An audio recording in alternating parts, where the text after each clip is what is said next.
service de transfert et de distribution du courrier officiel et personnel.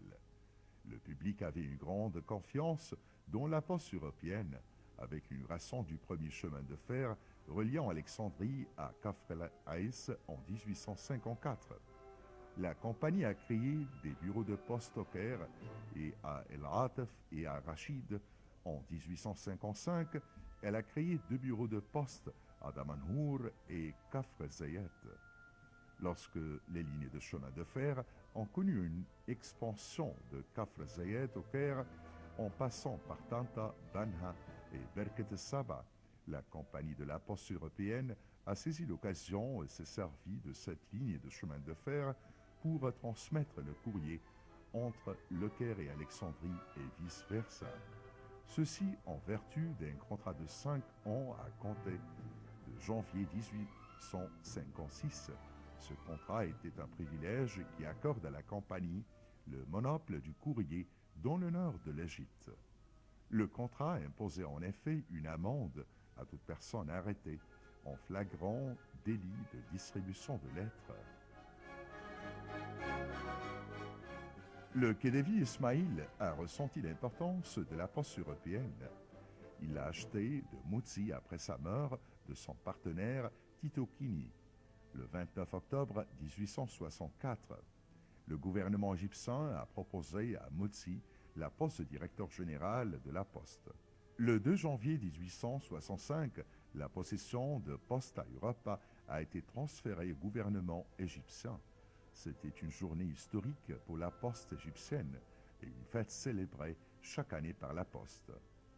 À l'époque, l'organisme de la Poste appartenait au ministère des Travaux, puis à plusieurs ministères, et en décembre 1865, la Poste faisait partie du Diwan général des Finances. Le 28 septembre 1867, la Poste est passée sous la surveillance du directeur du Conseil des jugements.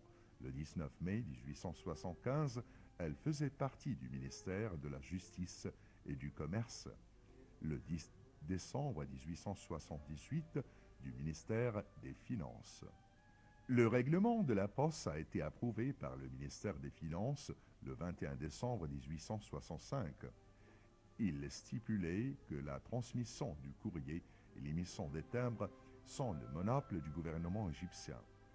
En mars 1867, un tract a été distribué à tous les bureaux de poste rendant obligatoire le port d'un uniforme.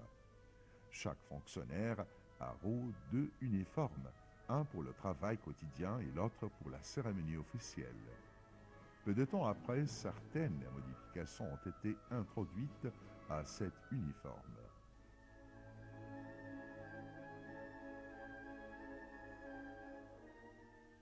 En 1919, la loi numéro 7 sur le chemin de fer, les téléphones de l'organisme de la Poste, l'organisme des ports, des routes et des transports aériens a été promulguée. En 1931, une loi relative aux frais de port du courrier a été promulguée. En cette année-là, le siège de la Poste a été déplacé d'Alexandrie au Caire pour s'établir au bâtiment actuel à la place El Ataba. Au début, les bureaux vendaient les timbres de sel et de soda abolis en 1899, les billets de pèlerinage, les billets de voyage, les tickets des navires, les titres de créance, les bons du trésor et les obligations, en plus de télégrammes et du téléphone en échange d'une somme payée pour l'organisme des téléphones.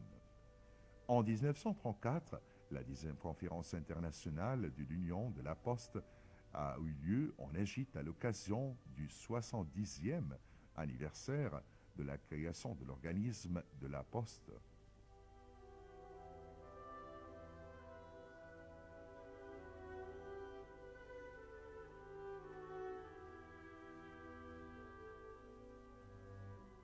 Après la révolution de juillet 1952, un statut indépendant a été donné à la Poste. Celle-ci avait le droit d'utiliser ses revenus excédentaires pour moderniser son service. En 1957, le président de la République a promulgué le décret numéro 710, stipulant la création de l'organisme de la poste égyptienne pour remplacer l'institution de la poste. En 1959, le système des services civils a été introduit, bureau de postes non gouvernementaux, les agences postales. En 1961, et conformément au décret du président de la République, a été créée la première école secondaire relevant de la poste. En 1965, l'Institut supérieur des affaires postales a été créé et en 1975, il rejoindra la faculté de commerce, Université de Helwan. En 1966, le président de la République a promulgué un décret annonçant la création de l'organisme général de la Poste pour remplacer l'organisme de la Poste. En 1970, la loi numéro 16 a été promulguée relative à l'organisme de la Poste et en 1982, la loi 19 est promulguée créant l'organisme national de la Poste pour remplacer l'organisme général de la Poste qui relève du ministre des Transports.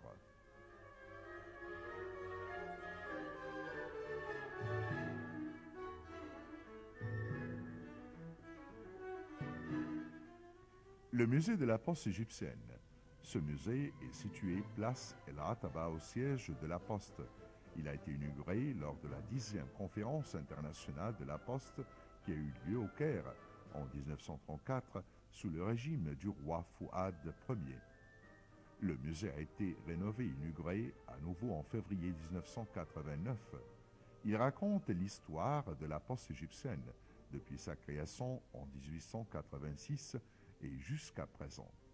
Le musée expose les timbres postes les plus importants de l'organisme de la Poste. Il est divisé en plusieurs sections.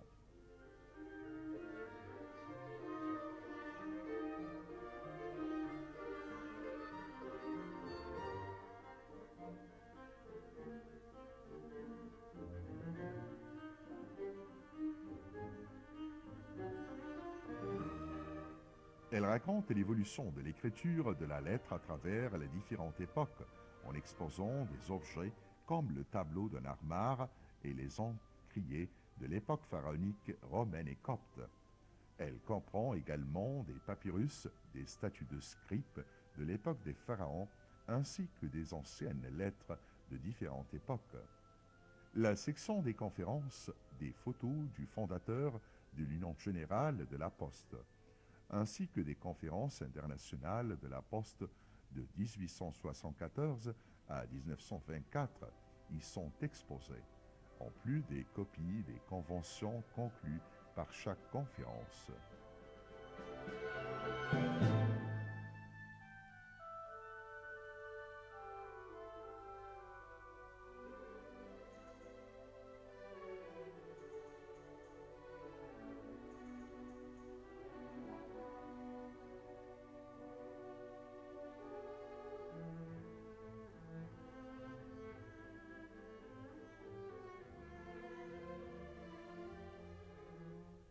La section des outils de la Poste, une section qui expose un certain nombre de poids, de sacs, de portefeuilles, de timbres postaux, de compresseurs de zinc, d'anciennes tampons et d'autres modernes, de boîtes à lettres mécaniques et normales.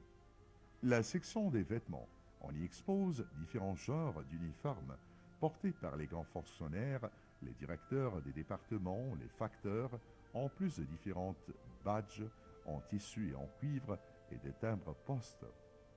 La section des bâtiments, elle comprend des maquettes d'un certain nombre de bâtiments appartenant à la Poste comme l'organisme de la Poste du Caire.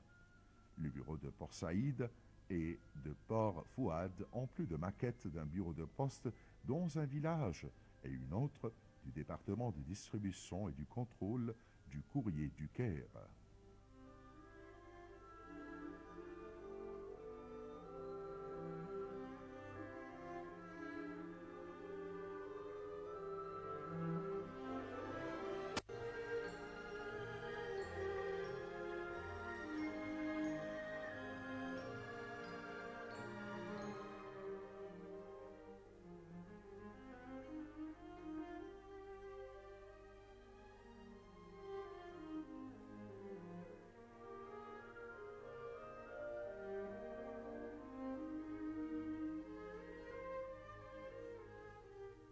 La section des cartes et de la statistique, on y expose des cartes, des graphiques et des statistiques montrant l'évolution du travail au sein de l'institution, notamment le courrier avec avis de réception, le courrier normal et les mandats internes et externes ainsi que les colis.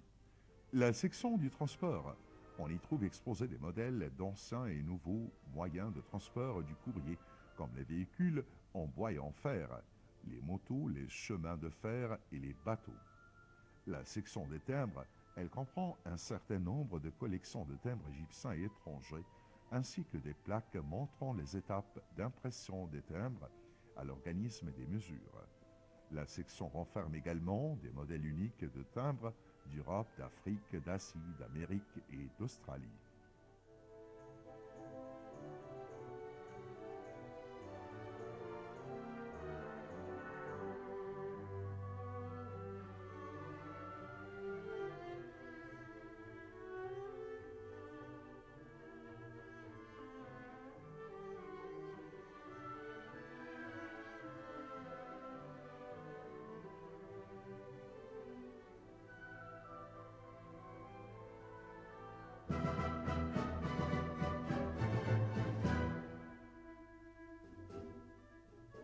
La section de la poste aérienne, une section qui comprend les différents modèles de pigeons voyageurs, d'avions en fer par des Imperial Airways, Deutsche Airlines.